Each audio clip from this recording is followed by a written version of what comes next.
What's up, pirates? Today, we're going to talk about 6 advanced One Piece TCG investing tips. And the last one is the one that everyone forgets. You already know Luffy spikes in price. Strong sets like anniversary sets and BRB boxes are future-proof. But that doesn't mean that you should buy without thinking twice. Because true investors always analyze even if there is 1% of risk. Point number 1 is liquidity. Always factor in liquidity first. Just because it's Luffy, you should invest immediately. Two of the best examples are the 29th anniversary Luffy and round 1. We can predict that they are both profitable, but that doesn't mean that you should buy it. If I buy these products today and OP17 is near, will I be able to sell before the attention drops and the cash rotates to OP17?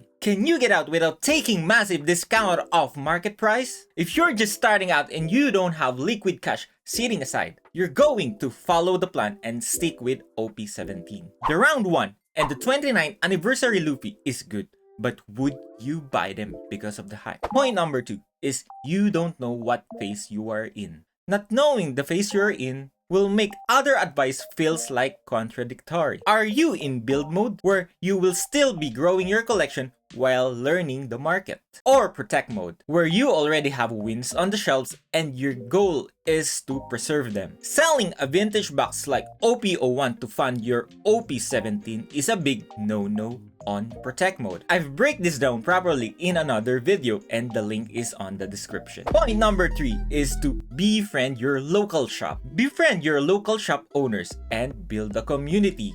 They are your buyer and your suppliers. I know online is easy, but when you need to move a product, especially sealed that doesn't ship cheap, your network is your liquidity. Shop owner buys, shop owner sells. Shop owner hear things before YouTube does. They know there are stock waves, which promos are upcoming, and which sets doesn't have big allocation. It's hard to sell on market price when nobody knows your name. Game builds community, and the community is your distribution. I'm not saying that just take advantage of them. I'm saying build relationship with them by supporting their shop. The tip you need isn't on YouTube.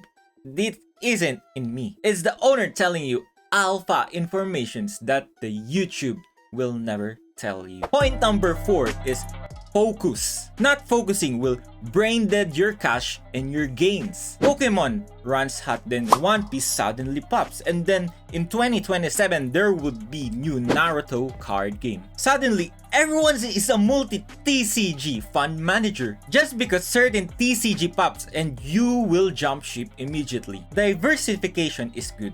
I'm not telling you to never touch another game or investment. I'm telling you when to properly diversify. When you're starting out, focus on one thing. For most people, that means learn One Piece seal behavior. Jumping in another TCG without mastering one feels productive, but you're paying the tuition twice, but graduating neither. I still think One Piece has huge runaway. If you compare it to Pokemon, it has very small market cap. So here's the conclusion.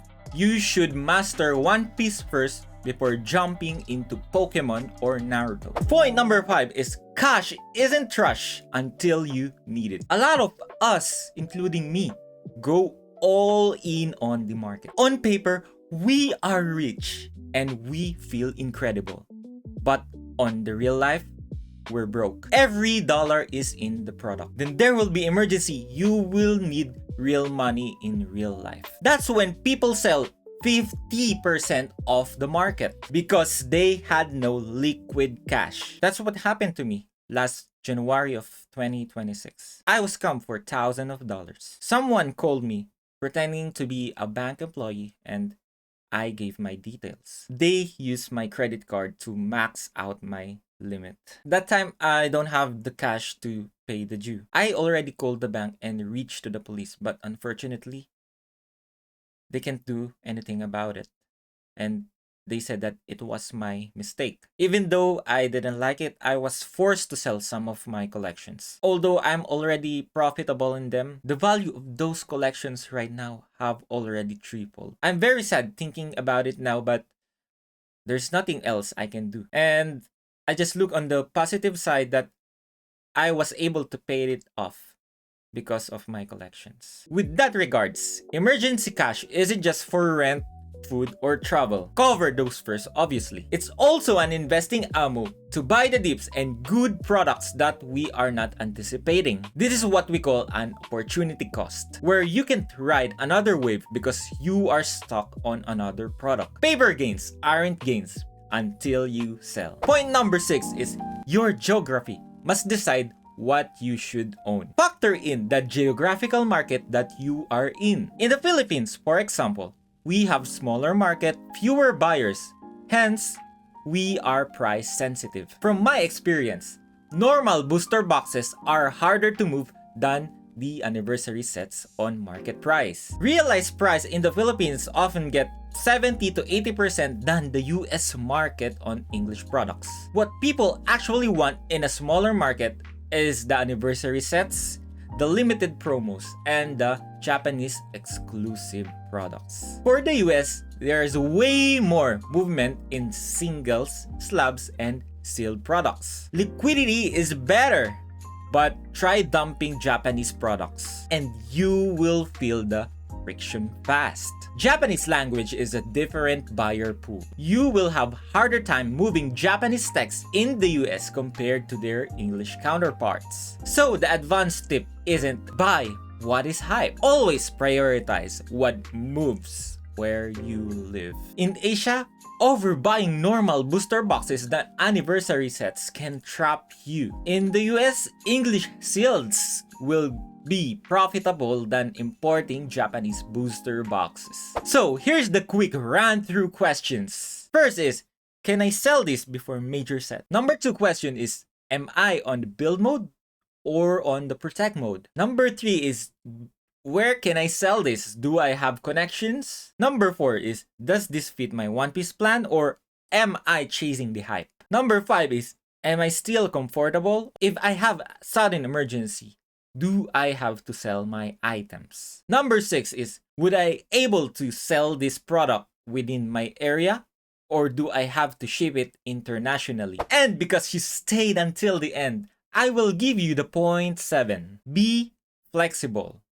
Because market always change. The strategy that I have given you 1 year ago might not work on today's market. For example, in 2025, Japanese booster boxes rarely moved. But now they move like bananas, like English booster boxes. This means that Japanese booster boxes are investables like English booster boxes. Same for promo cards in 2024. It's very easy to get them, so their prices stayed flat for long. But in 2026, promos are being scalped in Japan. This means that my advice last 2025 about promos is now outdated. That's it for today, pirates. Which tip cost you the most when you ignored it? Cash, focus, or geography? Subscribe and see you on our next voyage.